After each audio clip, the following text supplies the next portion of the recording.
warahmatullahi wabarakatuh. Selamat pagi pemirsa, kembali lagi bersama saya Aisyah Wahyu Nurcayani membahas berita aktual dan terpercaya.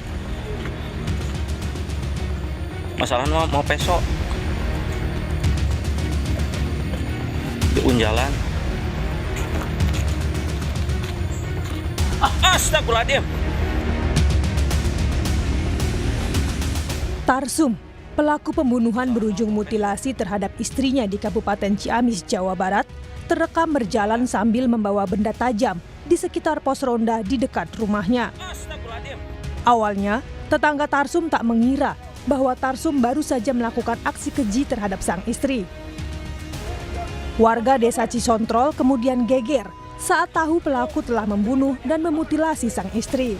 Ada informasi, saya langsung kembali ke sini, gitu ke lokasi, gitu ke tempat. Ternyata di tempat itu udah ada kejadian pas papasan sama si pelaku, gitu. Saya didik, katanya tolong ngurusin biar jadi orang yang benar, katanya yang baik, gitu. Tolong itu aja, gitu. Nah saya tanya, karena kecurigaan nggak biasanya dia menitipkan anak. Saya tanya, kamu mau kemana udah nitipin anak? Saya mau kerja. Peristiwa itu dilakukan di dekat rumahnya dan disaksikan oleh warga. Warga mengaku kaget dan panik. Mereka tidak ada yang menyangka pelaku yang kesehariannya sebagai bandar kambing nekat melakukan perbuatan keji itu. Warga mengatakan sebelum membunuh istrinya, pelaku sempat mau bunuh diri. Namun, aksi pelaku dicegah warga. Beliau itu seperti apa? Iya, rajin, dia marah sama orang-orang juga biasanya. Jadi nggak nyangka sama sekali gitu. Memang aktivitas sehari-harinya apa, Pak? Dagang itu kambing, jual beli kambing dianya. Masih sampai sekarang? Iya, masih. Anggota Inafis Polres Ciamis yang datang ke lokasi langsung melakukan olah tempat kejadian perkara. Jenazah korban diotopsi di Rumah Sakit Umum Daerah Ciamis. Sementara pelaku diduga mengalami depresi akibat terbelit hutang. Proses pemeriksaan dihentikan karena kondisi kejiwaan dan emosi pelaku yang belum stabil. Pemeriksaan fisik setelah pelaku kami amankan, ditemukan beberapa goresan senjata tajam di lengan kiri dan juga ada tusukan benda tajam di betis sebelah kanan belakang. Judi slot yang dilakukan oleh anaknya sendiri ini gimana, Dan?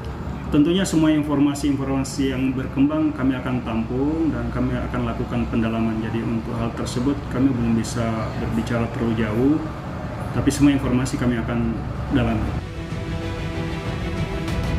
Dugaan depresi menguat dari laporan warga yang mengatakan pelaku sempat berupaya melukai diri sendiri usai membunuh istrinya. Selain memeriksa kejiwaan pelaku, polisi juga terus mendalami dugaan utang pinjol yang diduga. Kronologi dan dugaan motif suami mutilasi istri di Ciamis, pelaku sempat melakukan upaya bunuh diri.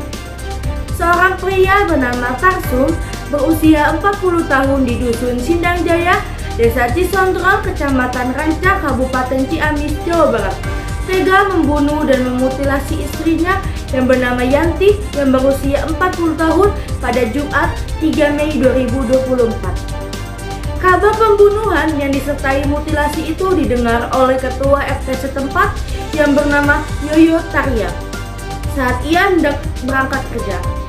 Yoyo kemudian langsung mendatangi lokasi kejadian dan setibanya di lokasi ia melihat pelaku yang ketakutan sembari menenteng pisau. Saya mau menolongin, cuma saya takut dia masih bawa pisau. Saya langsung saya lari ke polisi. Kabar pembunuhan yang disertai mutilasi itu didengar oleh ketua RT setempat yang bernama Yoyo Tarya saat ia hendak berangkat kerja. Yoyo kemudian langsung mendatangi lokasi kejadian dan setibanya di lokasi ia melihat pelaku yang ketakutan sembari menenteng pisau. Saya mau menolongin namun saya takut dia masih bawa pisau. Saya langsung saya lari ke polisi, ujar ketua RT setempat.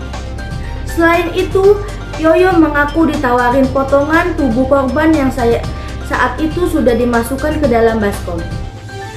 Saya ditawarin beli daging Yanti, beli, ujarnya sambil menirukan perkataan pelaku. Kronologi mutilasi istri di Ciamis.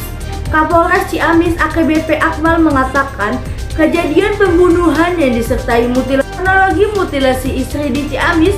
Kapolres Ciamis AKBP Akmal mengatakan kejadian pembunuhan yang disertai mutilasi tersebut dilakukan di sebuah jalan desa yang berada di Dusun Sindang Jaya, Desa Cisontrol, Kecamatan Ranca, Kabupaten Ciamis, Jawa Barat, Jumat 3 Mei 2024 sekitar pukul 7.30 waktu Indonesia Barat.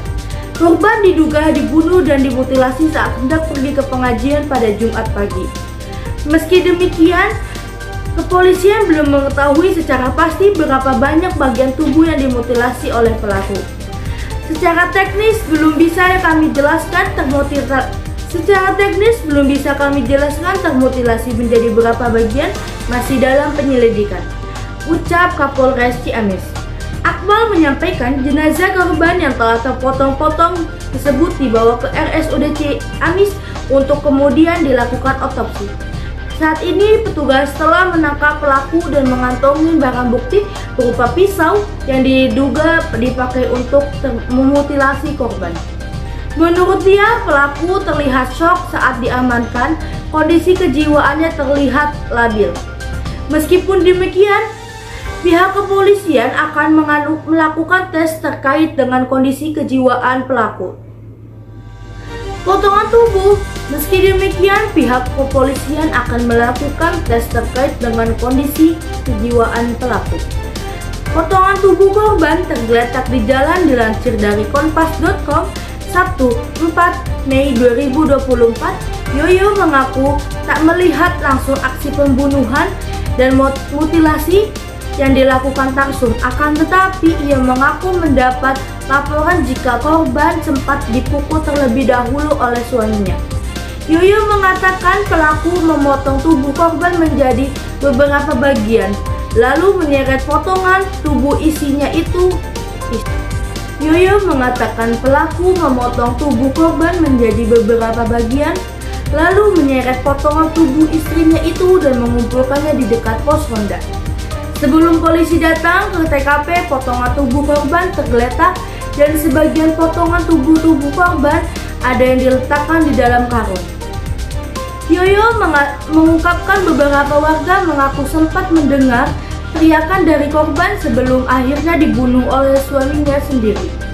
Dengan motif pembunuhan dan mutilasi istri di Ciamis, menurut keterangan warga, pelaku adalah penjual domba di desa tersebut.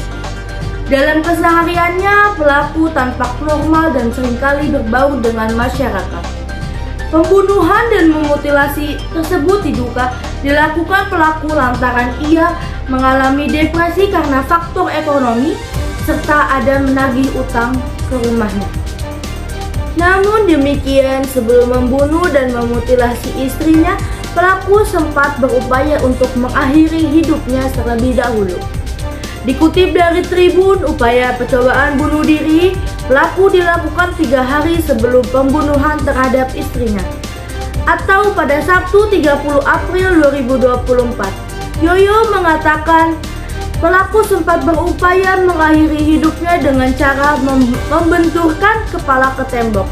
Selain itu, pelaku juga berupaya mencekik dirinya sendiri, namun berhasil digagalkan oleh warga sekitar. Pada kali ini, saya Aisyah Walinucayani pamit undur diri dan sampai jumpa.